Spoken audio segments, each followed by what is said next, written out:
و بیایید یک سال دیگر در مورد اذان گفتن و قامت گفتن به گوش کودک.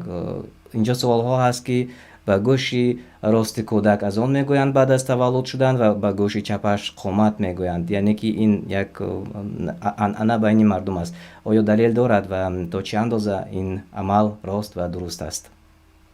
پیش از این مسئله بگذارم، همه حدیث هایی که درباره اذان گفتن در گوش کودک یا که اقامه گفتن در گوش چپ کودک آمده است، همه اش ضعیف می باشد. یگان حدیث درباره اذان گفتن و اقامه گفتن ثابت شدگی نیست از پیامبر صلی الله علیه و آله.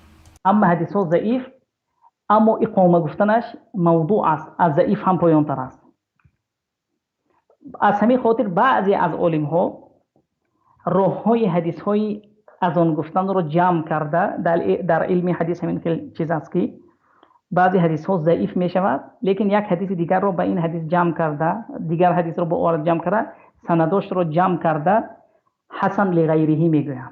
لیکن یک حدیث حسنی که به دلیل کرده می شود. از این جمله امام نووی رحمه الله و ابن ملقین و بعضی دیگر از محدث ها همین حدیث رو با جمع کردن راهش حسن گفته است. وقتی که حسن گفته هستند به این حدیث ها عمل کرده می شود در همین حالت ها، لیکن فقط در حدیث های اذان رو حسن گفتند، اما باقی ماندم علما همه اشون ضعیف گفتند. از جمله امام بخاری رحمه الله، دارقطنی گفتند که این حدیثی که در بابت اذان آمده است حدیث منکر، یعنی درجه پسترین ضعیف با. یعنی که از این برمی آید که اذان گفتن به گوش کودک این سنت نیست و ضرورت ندارد، یا اینکه ما چگونه به تماشابینان فهمانیم؟ کسی که اذان رو به گوش راست کودک میگوید اما اقامه گفتنش درست نیست. حدیث های اقامه همه اش از درجه ضعیف پایان است، حدیث های عموما ثابت نشده است. اما حدیث های اذان گفتگی بعضی عالمان چگونه که کمتر پیش گفتیم راهش رو جمع کرده گفتند که به درجه حسن رسیده است، یعنی به درجه رسیده است که به همین حدیث عمل کرده می شود. وقتی که عمل کرده می شود گفتگی در همین حالت ها کسی که کدام پدر وقتی که کودک نو به دنیا می آید وقتی اذان گفتن در همه وقت شروع می شود که وقتی که کودک را از دست مادر می گیرند یگان سخن نگفته باز یک طرف برده به گوش راستش با آواز مناسب بلند، چون که کودک نوزاد گوشش حالی به جای خودش خوب ایستاده نیست، به گوشش همین اذان رو میگوید. اما کسی که همین عمل رو دید نباید انکار کند، اما کسی که نکرد نباید به او گفته شود که تو این کار رو اجرا کن، این سنت پیامبر. یعنی خلاصه همین که کسی که میکند ان شاء الله ثواب میگیرد موافق نیتش، اما کسی که نمیکند به او گفته نمیشد که این به سنت پیامبر عمل کن، چون که این سنت پیامبر نیست. بعضی علمایی که حدیث رو جمع کردن سنت گفتن، بعضی علمایی که حدیث رو ضعیف گفتن همه اش رو و یا این عمل رو سنت نمیدونن، میگویند که به جای اذان گفتن چگونه که در حدیث عایشه رضی الله عنها ثابت شده است در نزد پیامبر صحابگان کودکان نوزاد خود رو می آوردند و پیامبر به دهان آنها تحریک میکرد. این حال یک مسئله تحریک رو شاید تاجیکای ما اولین بار شنوند. معنی تحریک همین که تحریک گفته زبان حنک گفته به زبان عربی کام رو میگن، کامی کودک یا کامی کلانسان چیزی که نمیشه همش رو تحریک میگن، حنک میگن.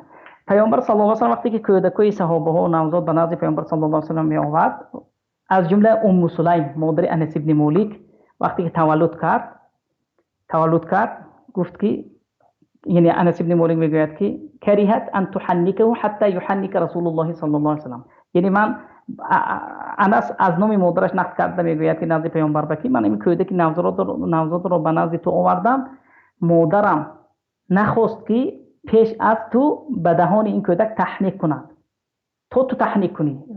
تحنیک معناش اینه که یک خرما رو بعد پیامبر صلی الله علیه و آله به انس گفت هل معك شیء؟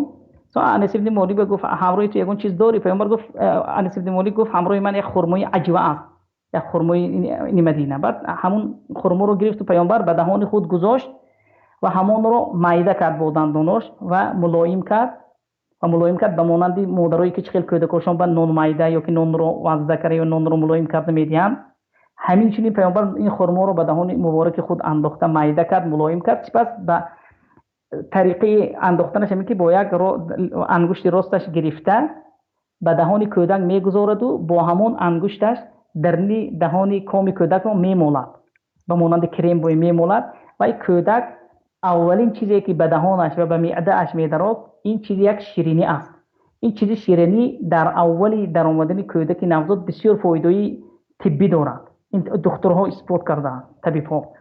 بعد بعضی علما گفته هستند که این از خصوصیت‌های پیامبر است، لیکن قول درست، فتوای درست است که پدر صالح نیکوکار، مادر صالح نیکوکار یا یگان شخصی با تقوا پرهیزگار این عمل را در حق کودکای نوزاد انجام داده می شود، به شرطی که در عوضش یگان سامان پول نگیرند. این خالص به خاطر الله باشد، اما این را همچون از سوی استفاده تجارت نگیرند.